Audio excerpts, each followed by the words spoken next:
maybe 70s. I'll look and check, but right now you are going live on YouTube, so I will 58. It's 58 degrees. So, all right. Maybe 70s. I'll look and there we go. Susan Michel, this mic is all yours. Hi, this is Susan Michel.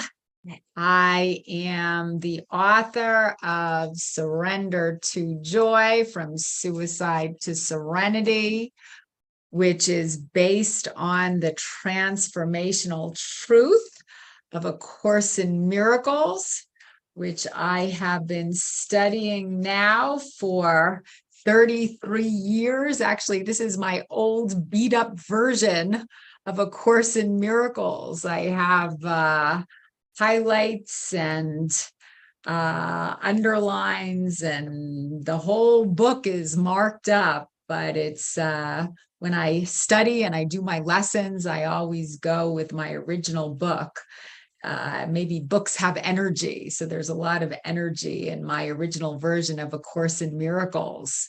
So I think I am going to start today's talk with the first paragraph in the introduction of my book, Surrender to Joy.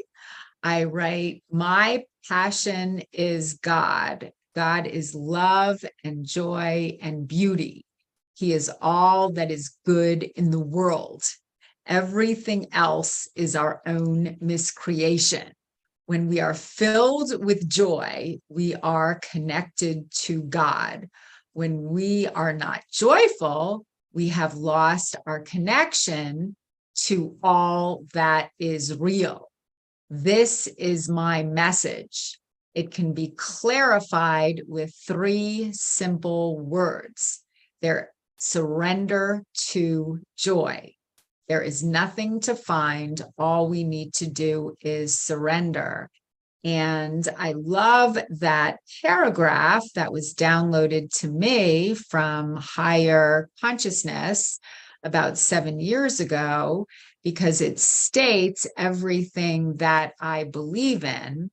When we are connected to our true self, to our true nature, we are filled with peace, love, joy, and happiness. And when we are in this higher state of consciousness, we can be the miracle workers that we were born to be. God is pure love. He has no fear in him at all. So when our mind is filled with fearful thoughts, A Course in Miracles calls this the ego or egoic consciousness. God cannot get through because we're blocking him with our fear-based thoughts.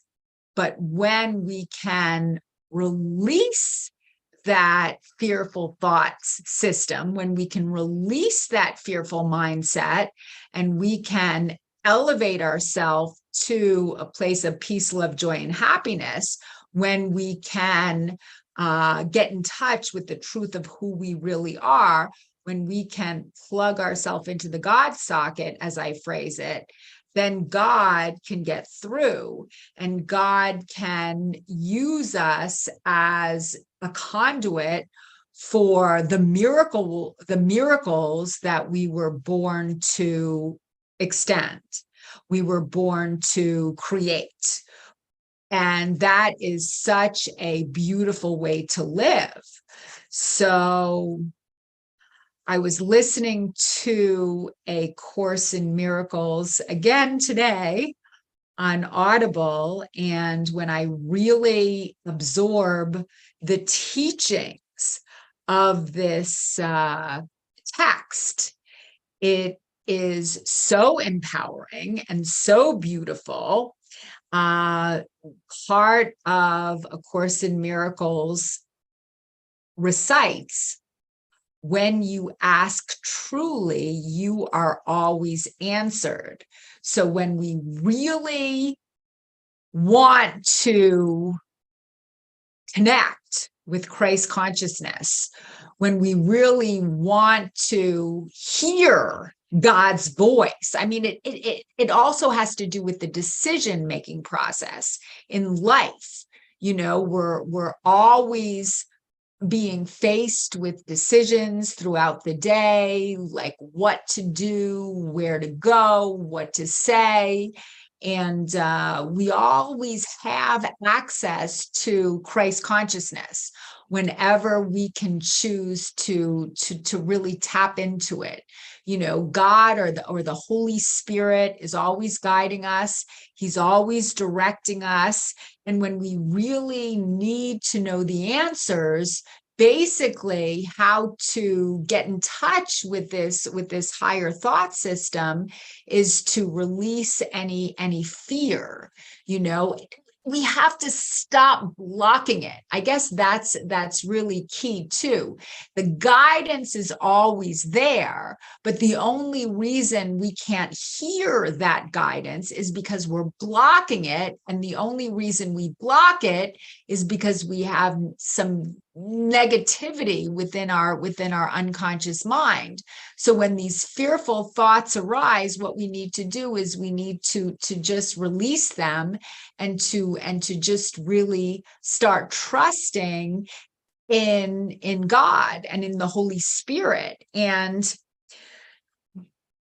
how do we know when we're listening to the Holy Spirit as opposed to listening to our egoic thought system? Basically, how we know is we can judge using our own feelings. So when we are listening to the Holy Spirit's guidance, we are going to feel empowered. We're going to feel confident. We're going to feel peaceful. We're going to feel passionate. We're going to feel blissful. When we're listening to the egoic thought system, there's going to be fear. There's going to be stress. There's going to be anxiety, you know? So it is important to differentiate between the two. And we are always being given a choice. Today's workbook lesson is lesson 289. Today is the 289th day of the year, starting with January 1st as being day one. And today's workbook lesson says, the past is over, it can touch me not. So whenever I am going into past mistakes that I might have made, it is keeping me disconnected from my higher wisdom. And it's whenever I go into grievances, whenever I go into anything that I or anyone else has done wrong in the past, it's keeping me from the present moment awareness and the bliss that I could be tapping into right now. You know, there was this one speaker that I recently listened to in a seminar that I went to, and I liked how he phrased it.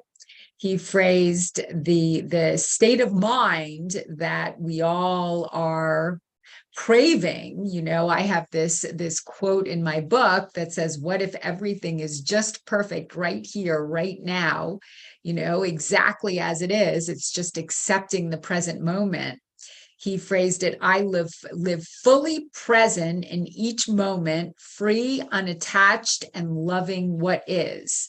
So it's just to be fully present in the moment, to really see life exactly as it is right now, to really see what's beautiful in my world right here, right now. I can't be dwelling on past mistakes. I can't really even be dwelling on past events that were good. that keeps me from the present moment. I mean, the same is true also for the future. I know that my husband used to have this habit, we would sit down for dinner, and he would start planning what we were going to do next week, and he would start talking about the vacation that we were just about to go on, and I started to feel a little uneasy when he started talking about the future or the past, because I felt like it was taking me out of the present moment. So it's just really important to be fully present in the moment, because now is the only time that I can really feel God. I mean, right here, right now is the only time that I can really feel God. I mean, the same thing is true when it comes to like cell phones, and being on the cell phone all the time. When you're with someone, you're distracting yourself from the present moment. So, I mean, in my, I guess, interpretation, lesson 289, it's all about present moment awareness. The past is over, it can touch me not. And then Jesus writes here, unless the past is over in my mind, the real world must escape my sight. For I am really looking nowhere, seeing but what is not there. How can I then perceive the world's forgiveness offers? That's a huge tool that we are given in A Course in Miracles. The three fastest ways to heaven. And all heaven is a state of mind. It says in A Course in Miracles that heaven is not something outside of ourselves. Heaven is within us.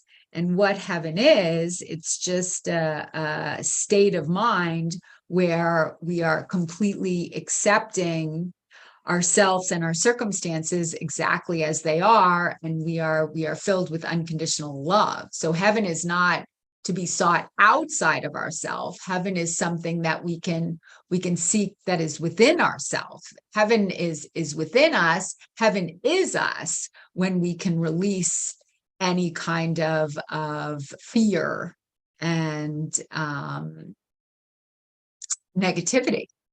That's how we reach heaven, which is a state of mind. And forgiveness is bringing us closer to heaven, because when we can forgive anyone else for mistreating us, basically what we're doing is we're forgiving ourselves, because God has but one son, and we're all part of the sonship. And then Jesus goes on to write in lesson 289, this the past was made to hide. For this the world can be looked on only now. It has no past. For what can be forgiven but the past? And if it is forgiven, it is gone. So when we truly forgive our brothers for anything that they have done to hurt us in the past, we're releasing the past, and we're able to be fully present in the moment. Resentments are what really keep us in this egoic thought system.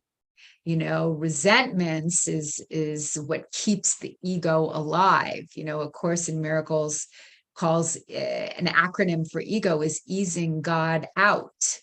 When our resentments are there under the surface, we are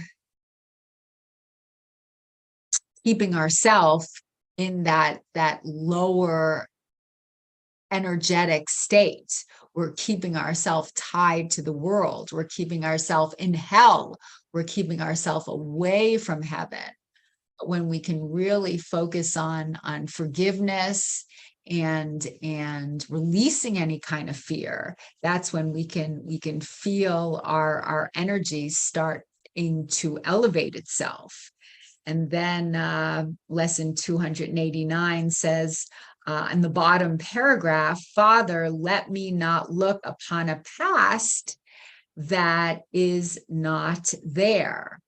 For you have offered me your own replacement in a present world the past has left untouched and free of sin. Here is the end of guilt. It's such a beautiful mindset to reside in when we can really release any kind of guilt that we have held on to. I mean, it really is, as I read this over too, the past is over, it can touch me not. I was also thinking of a game I played yesterday at the nursing home where I work. We were playing this game that brought up a lot of past memories, and each card had a different subject matter on it, so it was a group of about 10 residents of this particular nursing home, and then there was a stack of cards, and we would pick a card, and on the card it would say, I have gone hand gliding, and whoever went hand gliding would take a chip and talk about the time that they went hand gliding. I have put bait on a fishing pole, and whoever has ever put bait on a fishing pole would take a chip and talk about the time that they put bait on the fishing pole. I have gone skinny dipping, and whoever went skinny dipping would do the same. So we were talking about kind of a lot of fun things that happened in the past. And by the end of this group activity, everyone was in a pretty good mood because they were remembering all the fun they had, in the past. So I guess thinking about fun times in the past is elevates our energy more than thinking about darkness and resentments in the past. But whenever we are focused on the past, remembering the good times or remembering the bad times, we actually keep ourselves from the present. And I think to keep ourselves fully in the present, I think it's a discipline. There is a discipline involved. I think reaching this state of enlightenment that A Course in Miracles is teaching us to attain requires disciplining our mind, because we are always creating our own experiences by the thoughts that we choose to focus on. And in terms of staying plugged into our God socket or staying connected to Christ consciousness, there is a discipline in terms of our mindset at each and every moment. And again, all the lessons of A Course in Miracles workbook are kind of saying the same thing in different ways. They're all saying that we need to focus on forgiveness as often as possible. We need to release the past. We need to release the future also, because the future is not here yet. And here, the last line that I read in lesson 289 is, here is the end of guilt. So whenever we are holding on to anything that we did wrong, we're keeping ourselves from God, we're keeping ourselves from heaven. Whenever we're focusing on anything that our brother did wrong, we're keeping ourselves away from heaven. We're unplugging ourselves from our God socket. And then Christ goes on to write, and here am I made ready for your final step. So when we can forgive ourselves fully, when we can forgive ourselves completely, when we can forgive our brother, same thing. Forgiving ourselves and forgiving our brother, it's the same thing. It's connecting with our innocence. I think that is so key. I am innocent. I am free. I am as God created me. I was reciting that today, actually, when I got out of bed and when I was running. It's so important to just focus on our innocence. It's so important to embody our innocence, because the innocent state of mind is so empowering. That's why Course in Miracles tells us that our strength is in our innocence. People, the ego tells us to be strong. We have to, angry. We have to defend ourselves. A Course in Miracles tells us no, to be strong and to connect to our true power. We need to connect with our innocence, and we need to forgive ourselves. That has to do with that whole description of a lion laying next to a lamb. Our innocence is our strength, because the truly strong have nothing to defend. The truly strong don't see themselves or other people as guilty. And that is a beautiful mindset to connect with whenever possible.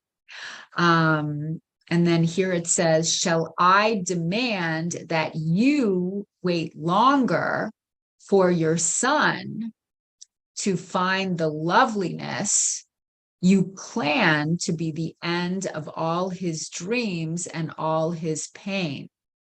So lesson 289 is teaching us to release the past, and it's stressing that we need to forgive our brother and forgive ourselves. And any time that guilt rears its ugly head, that's just the ego trying to take control, and when we can do that, we can become the miracle workers that we were born to be. I mean, A Course in Miracles tells us that anything coming from a place of love is a miracle. And I mean, for me, there are certain disciplines that I can do to keep myself plugged into the God socket, to keep myself plugged into this state of love. I think that meditation in the morning is super empowering, because I'm focusing on the light, so that's a great way to start my day. For me, running is a great way to keep myself plugged into the God socket. It's kind of like a release. There's movement involved, but sometimes, I get a higher state of consciousness that comes through while I'm running. The other day, I was riding along the road, just about to come on to a rotary, and I had to stop my car, and there was a man who was asking for money. And I gave him $1, not much. I gave him $1, and I thanked him for taking the $1. And I knew that I wasn't giving it for him. I knew that I was giving it for me, because when I can really give of myself, when I can extend love in whatever way possible, I feel more connected to God. So, and that's something else that A Course in Miracles teaches. A Course in Miracles teaches that when we give truly, the ego gives to get. The ego gives because he thinks that the ego is going to get something better back. That's the egoic form of giving, not the Holy Spirit. The Holy Spirit gives because he knows that our Holy Spirit, our higher state of consciousness, knows that giving is the only way that we can know and see how powerful we truly are. The only way that we know how much love we have within us is by giving it away. That's the only way we can connect to God, is by extending his love. So when I gave this dollar to the homeless man, I assume he was homeless. I just did it because I wanted to extend God's love. And it wasn't about the money. It was just about, I needed to give away to remember who I was. So there's different steps I can take to plug myself into my God socket when I'm feeling a little disconnected. So, and then something else actually I did this weekend, which I haven't done in a while, which was fairly empowering. I took a yoga class because I'm really into the cardio, with running and spin classes, weightlifting. I do that fairly often as well. Yoga is something I haven't done in a while, but yoga with the stretches that I did. And there's a lot of profound spiritual talk, not necessarily Course in Miracles per se, but very analogous to Course in Miracles. It's a very uplifting and spiritual practice. So I was very pleased and pleasantly surprised at how much I enjoyed the yoga class. And I think I'm going to have to do that at least once a week from now on. I think that's a very spiritual, uplifting practice. So I think that it's all good, as one of my friends says quite often. It's all good and it's all coming together. It's just a matter of taking the steps that are necessary to keep ourselves plugged into the God socket. Again, on A Course in Miracles this morning, I was listening to this passage. It said the reason that we feel stress, the reason we feel uneasy, is because we are not presently living the lofty function that God has given us. So, and I thought about my own life, and I do believe that we all have lofty functions. We all have something that we were born to give to this world. And when we can really tap into that God consciousness, and we can really listen to what our higher self, our Holy Spirit is directing us to do, and we can start living, when we can start living in a better way, in a way that allows us to express ourselves truly, that's where we find the peace, love, joy, and happiness that we are all craving. So I think it's a discipline. I think it's a process. I think that we are never alone. Every single person in this universe has the same challenge. We all have this incredible gift that we are longing to express. And when we can tap into that gift, it's just a beautiful way to live. As something else actually that happened at the nursing home this weekend, which I just thought of, there were two young girls, one was a high school student, one was a middle school student, and they came in to entertain the residents. One played the flute, the other played the trombone, but they were both very happy when they were playing the musical instrument that they brought with them. It was like they were connecting to something inside of themselves that longed to express itself through them. And when we can connect with our gifts, it's a beautiful place to reside in. So on that note, it is just about 3:30. And as A Course in Miracles says in the introduction, nothing real can be threatened, nothing unreal exists. Herein lies the peace of God. And what that means is the only thing that's real is the love. Thank you so much for being here with me today.